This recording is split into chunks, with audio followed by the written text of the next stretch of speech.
on this episode of A Tale of Two Hygienists. The whole purpose of LANAP, uses your body to regenerate stem cells to grow some of that bone back. And we've seen it. You're like, no, bone's not going to come back.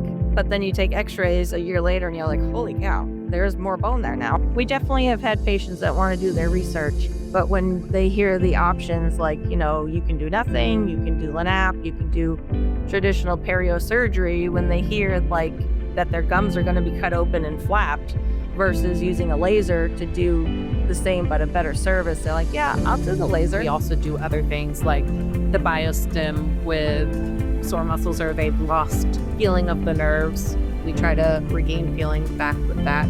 We can zap cold sores with it. We disinfect implants, which is great for implant health. There's so many things that we can do with the laser that really broadens like what we can do as hygienists. Yeah, this is a tale, oh yeah, a tale of two hygienists. So there might be only one, bringing the best of dental knowledge, and we do it all with ease. We cover oral health and screening, and preventing gum disease. We're gonna do a lot of learning, and have a little bit of fun working at the dentist. A tale of two hygienists. Welcome back, everyone, to another episode of A Tale of Two Hygienists podcast, episode number 491. Ooh, getting real close to that 500 there. I'm your host, Andrew Johnston, and thank you so much for being with us today. In today's episode, we have, a roundtable discussion. We had Jodi, Sam, Sara, and Amanda joining Jackie and myself. Now, all of them, they work in the same practice. It's called Caring Family Dentistry, and it's in, I believe it was New Hampshire. I think I said it was wrong on the episode, but it's actually New Hampshire. And one of the interesting things that they do in their practice is that they all lean into the use of lasers for perio procedures. They have an amazing dentist, it sounds like, who really invests a lot of his time, his efforts into making sure that they're successful and that they're very well educated and that they're comfortable. It sounds like there's a whole program for training and initiation. So he really opens up the door for them to practice kind of to the top of their scope. And it sounds like a really great situation. So Jackie and I had a great time talking to them, asking them all sorts of questions about, how does it work? What are the results that they're seeing with their patients? How are the patients reacting? If you've never seen LANAP or you've never taken a LANAP course before, I think this might be one that you want to add to your, it seems like an ever-growing list of future courses to take, because it's pretty fascinating. It's just different than what we learned about in school. It's just different than what we kind of typically hear when it comes to perio. So huge thanks to Jodi and the team of Hygienists for their time.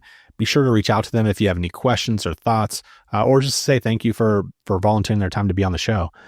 That's it for me. And so with that, on to the interview. A tale of two hygienists. Listeners, welcome into the interview portion of the podcast. Joined today by Jodi, Amanda, Sam, and Sara. I'm sorry, I'm reading their names off the bottom of the screen. Thank you so much for joining us today. Thank you for having us.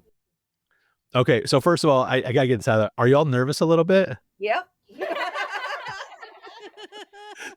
So listeners, I know you can't see this, but they're in it appears to be either like a consult room or some sort of a closet, utility closet. I don't know what you guys are in. It looks like a supply room. Look at all the cassettes behind them. But yeah, I was like, okay. So I thank you all so much for being here. Is this your first podcast you've ever been on? Yeah. Okay.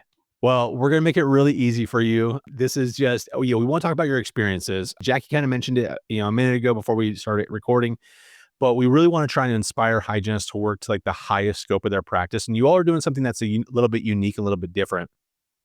For context, for our listeners, Jodi and I actually met at a LANAP seminar, and in that, it was my first time ever being exposed to it. And so, candidly, I know nothing still about this. I was like, it's like drinking out of a fire hose at these meetings, and I'm just like, oh my gosh, there's so much science and then so much all this stuff. I'm like, I can't keep up.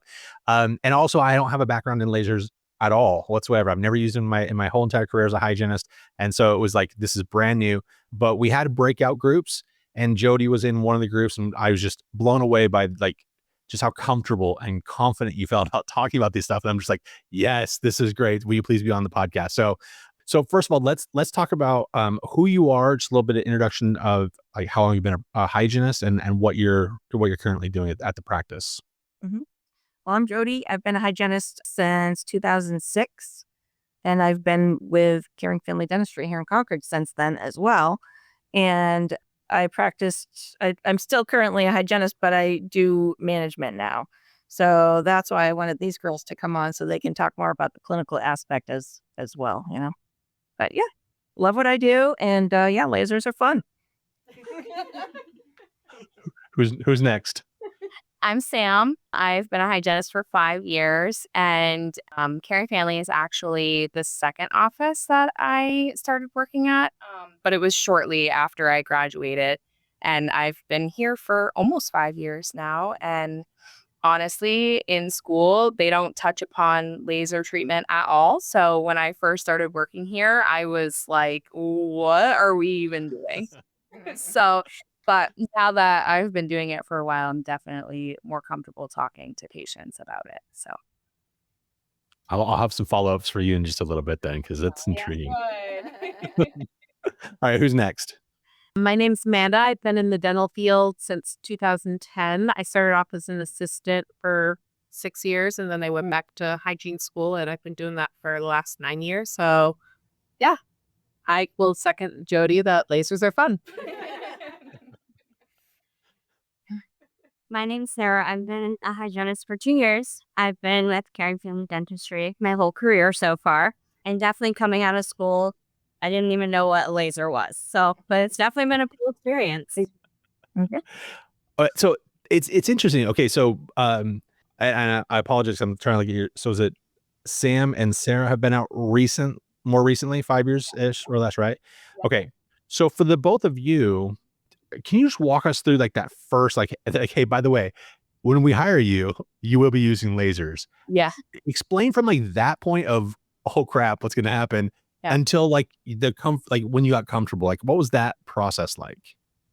Honestly, at first, like when probably the first year or so that I was working here, I actually had to have Jodi do my laser for me because one, I had never used the type of laser that we have here, and two, didn't know what the heck I was doing. So when I first started using it, I honestly didn't really understand like what it was actually doing. And then using it and actually seeing the difference in my patients when they come back in 3 to 6 months after they've had laser treatment, it actually started to kind of click that, oh, it's actually killing all the bacteria and it's helping with the gum tissue healing and stuff like that. So Dr. Todd, the owner here, he loves lasers and he will talk about it for as long as you want to talk about it. And we have had countless meetings with him about it, and he goes into depth about it, and it makes so much more sense after you see the difference, see the pictures, and start doing it. Really, you just have to start doing it to actually understand it. I agree with what she said. Definitely very nerve-wracking your first time using it. But for a while, we have other people do it so we can watch how they're doing it, watch how they're explaining it to patients. And then we practice on each other first so that we can really get comfortable with it before we use it on patients. Hygienists are used to that. Yeah. Yeah. Let's practice on your junior student, stabbing them with a needle. Let's see how that goes. Who wants to be my help? Amanda, you said that you were an assistant first. Were you in an office that was doing lasers? Like, was it here or was it somewhere else? And this is also now your first experience using lasers. Yeah, so this was my first office using lasers as well. So I've been here for coming up on 6 years now. Interesting. So let me ask this. So Jodi, I don't know if you're a part of like the hiring process, but obviously you're part of the management, the training and all that. When you're looking for, new talent, how do you assess whether or not they're going to be, I don't want to say capable. I mean, are lasers foolproof? I mean, can you have a clinician that's just like, doesn't get it? Well, yeah, I think that you can have somebody that doesn't get a subject in anything, but it's pretty simple, especially, where we have limited settings that we can use the laser on. because we don't want to be cutting any tissue or anything. So we just have our certain settings. And yeah, I mean, I haven't hired anybody yet that can't use it or doesn't know how to use it. Yeah, it's pretty simple. Yeah. And new hires, I just assumed, even if they say they've used lasers, I just assumed they have not, because the diode laser is very different from the Nd:YAG. So even if they've used diodes, I'm like, no, we're starting over. How comfortable are you? How comfortable are you talking about the differences between the two? Because I feel like diode is something. I mean, this is just a guesstimate. Like, this is something I feel like I've heard more of than the Nd:YAG. Well, I think the biggest difference is that I don't exactly know the numbers perfectly, but I want to say the diode maybe only penetrates like 2 or 3 millimeters into the tissue, where the Nd:YAG will go up to 6 millimeters actually into the tissue to kill bacteria. That's the main difference, I believe. Do you feel like hygienists understand the depth at which bacteria penetrate our soft tissue? No. Or even hard tissue for that matter? Like that's not something, again, that we're taught in school. Right. Nope. Yeah, definitely. I don't think they understand it full blown. And it really takes, a good boss who knows a lot about perio to understand that and to be willing to teach. And to be energetic and love it so much. Yeah. We actually were just on. He definitely does. We're just talking about, we are on different podcasts where they're talking about leadership and like how important it is to have someone that just like loves dentistry the way that we all love dentistry, so that we can kind of follow in their footsteps, right? Now, you mentioned earlier about different settings. I've got a quick question. Are you guys in a perio office? No. General practice. General practice. Okay. Thank you. And now, as far as those settings for the Nd:YAG, you said there's some safe settings that you all can do. Can you run through the gamut of the settings that you're comfortable talking about? For hygiene, we use it on a much lower setting than they do for LANAP or LPT. Theirs is a much higher setting so that they can do stem cell and stuff like that. So, but for LPT, we want to make sure that it's 2 watts. So, I mean, I guess I don't really know exactly what all this verbiage is. Yeah, that's the science of it. Yeah, it's 150 USEC, 100 MJ, and 20 HZ, and then 2 watts. Hertz, watts, millijoules, so wavelength, frequency. Yeah. So you basically have, and again, I'm sorry for my not knowing the verbiage very well. You say LPT and LANAP are 2 what the doctors do. That's correct. Different. What does LPT mean? Laser pocket therapy. So when we have a patient that has, say 1 to 4 millimeters of inflammation, and they have one specific area that's maybe got some vertical defects that are 5 to 6 millimeters, maybe even 7 millimeters, and it's just that one area, they're doing laser pocket therapy on that specific area. But then say you have a patient that has significant perio, they have 6, 7, 8 millimeter pockets everywhere, then they'll do LANAP, which is full mount. Now, just for our listeners, again, that they've never heard even the term LANAP before, when we are doing hygiene things, this is laser bacterial reduction. Is that what it's called? For us, LPD. So what does that stand for? Laser pocket disinfection. Okay. So we do that on the hygiene side. When's the cutoff? Is this a bony defect issue is when the doctors start doing it? Does it go through hygiene first for the like the soft tissue in the pockets? What's that handoff look like between what hygiene does and what the doctors do? So generally speaking, the doctors want to do LANAP on patients that have vertical defects. If it's just horizontal bone loss, they will most likely say, they're not going to have good results because they're trying to fill in the gaps here and there.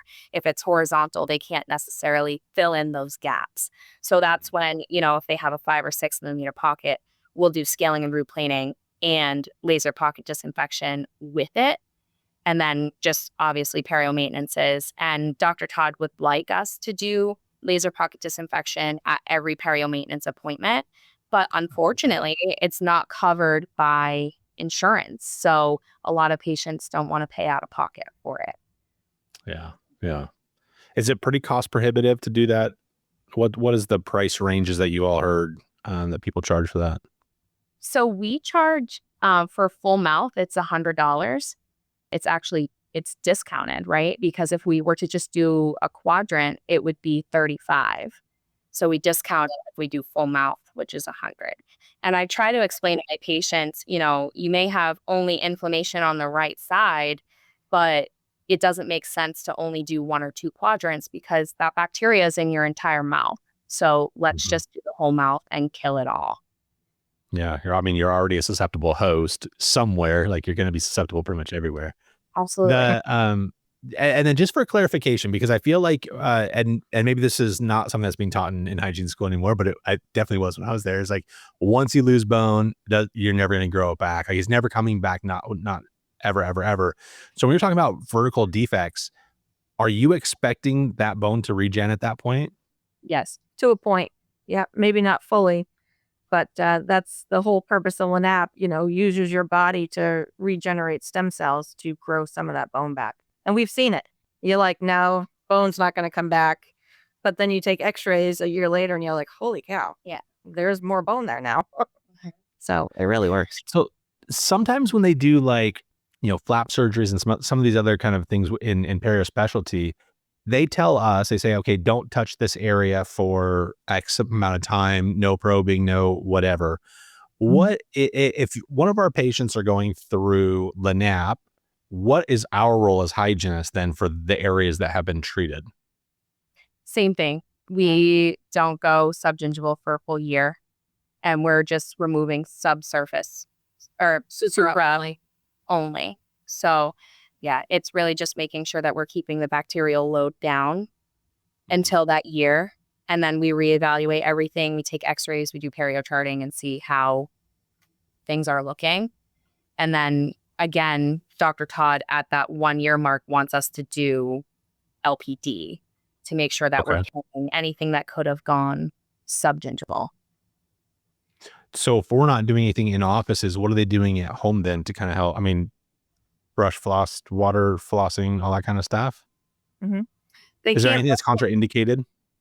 Only for the first 2 weeks, I believe it is. They just can't brush, so they can use like a Q-tip dunked in mouthwash and rub it across their teeth. They want to avoid sharp foods, anything that can penetrate. Yeah, dark diet. They're on a liquid diet, I think, for the first 2 days? 2 days. And then it goes to soft foods for the remaining 2 weeks.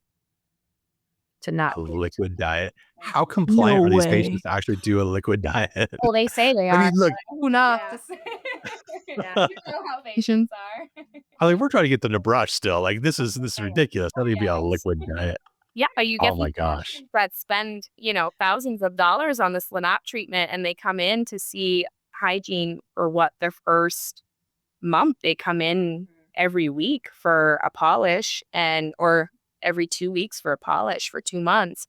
And it's like, what are you even doing? Why are you spending this money and you're not even brushing your teeth still? So patients have to be compliant to see results. Yeah.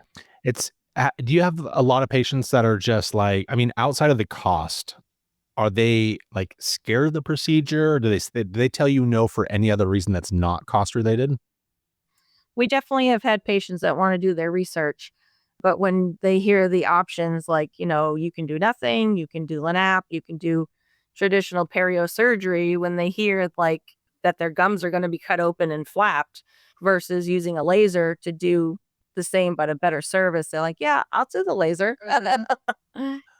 Well, so you say that, but I've seen pictures and I feel like I remember them saying that, Jodi, you basically just said that it's still going to be kind of like a flap surgery. It's being peeled back and it's exposing it. It looks still very painful, but I was assured multiple times that it is not painful. It's not. No, they may be sore, once it's just done, but we've had patients come back and say, my mouth has never felt so great. And that's just after 2 weeks. It's crazy. And they don't really do a flap per se, but the tissue just separates a little bit more than it normally would. This is why I can't work in an oral surgery office or a perio office. Oh my gosh.